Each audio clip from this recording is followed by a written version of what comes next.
Bonjour, nouvelle vidéo sur le thème du coronavirus, puisqu'un nouveau texte a été adopté hier, un arrêté du 15 mars 2020, qui complète et remplace certaines dispositions de l'arrêté que je vous ai présenté dans une vidéo précédente du 14 mars 2020.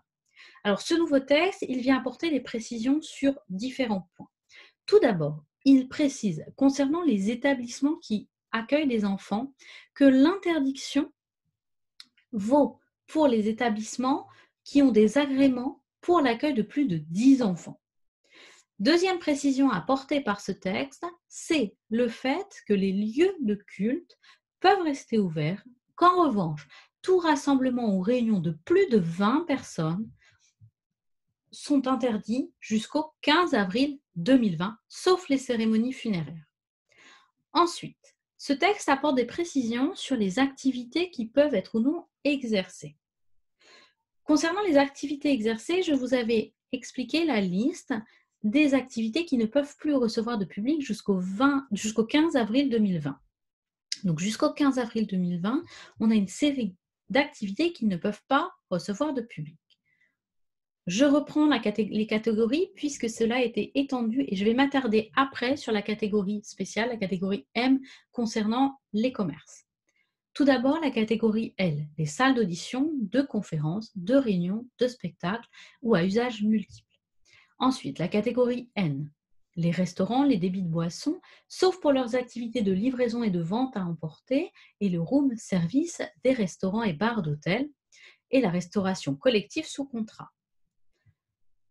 Ces derniers éléments peuvent continuer à exercer. Donc, la livraison, le room service et la restauration collective sous contrat. Ne peuvent plus recevoir du public les salles de danse, salles de jeu, les bibliothèques, les centres de documentation, les salles d'exposition, les établissements sportifs couverts, les musées, et sont ajoutés encore de nouveaux lieux, les chapiteaux, les tentes et les structures, les établissements de plein air, les établissements d'éveil, d'enseignement, de formation, les centres de vacances, les centres de loisirs, sans hébergement. Tous ces éléments, alors, excepté ceux qui relèvent des établissements scolaires, dont on a vu que c'était à part. Tous ces lieux ne peuvent pas accueillir de public jusqu'au 15 avril 2020.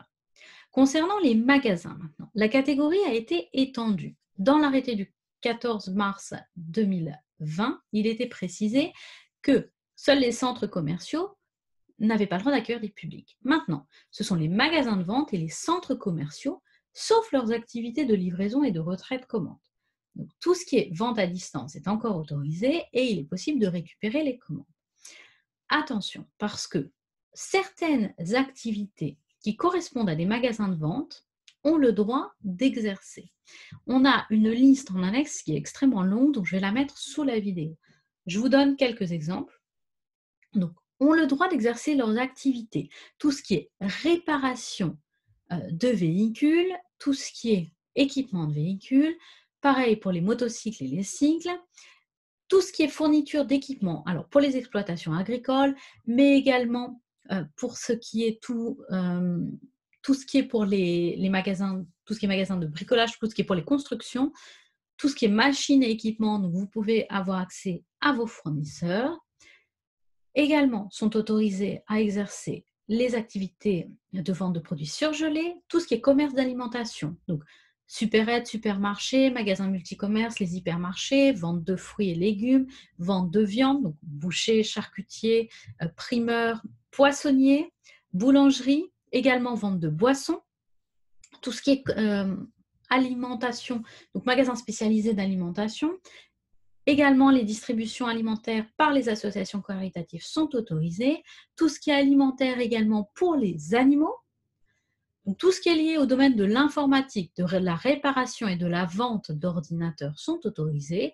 Les papeteries et les commerces de journaux sont autorisés. Les produits pharmaceutiques en magasin spécialisé, c'est autorisé. Également, sont autorisés tout ce qui est blanchisserie, tout ce qui est équipement de télécommunication et tout ce qui est hébergement. Donc les hôtels, l'hébergement touristique de courte durée, les campings, tout ça, c'est autorisé. Également, les services funéraires et enfin, les activités de banque et d'assurance. Alors là, j'ai fait une liste globale. La liste est beaucoup plus complète. Je vous la mets intégralement sous la vidéo. Donc n'hésitez pas à aller vers le bas pour voir si votre activité est concernée. Cette activité, c'est la liste des activités qui sont autorisées parmi. Donc on a, l'idée c'est que les activités de vente sont interdites, sauf livraison ou retrait de commande, sauf une liste d'activités précise qui est celle dont je viens de vous donner certains éléments et que je mets intégralement sous la vidéo. Donc il faudra vérifier si votre activité appartient ou non à cette liste. Donc voici pour cette vidéo et ces précisions. Je ferai une nouvelle vidéo dès qu'on aura de nouvelles informations, de nouveaux textes juridiques pour la lutte contre le coronavirus. Bon courage à tous dans cette période qui est évidemment pas évidente pour nous tous.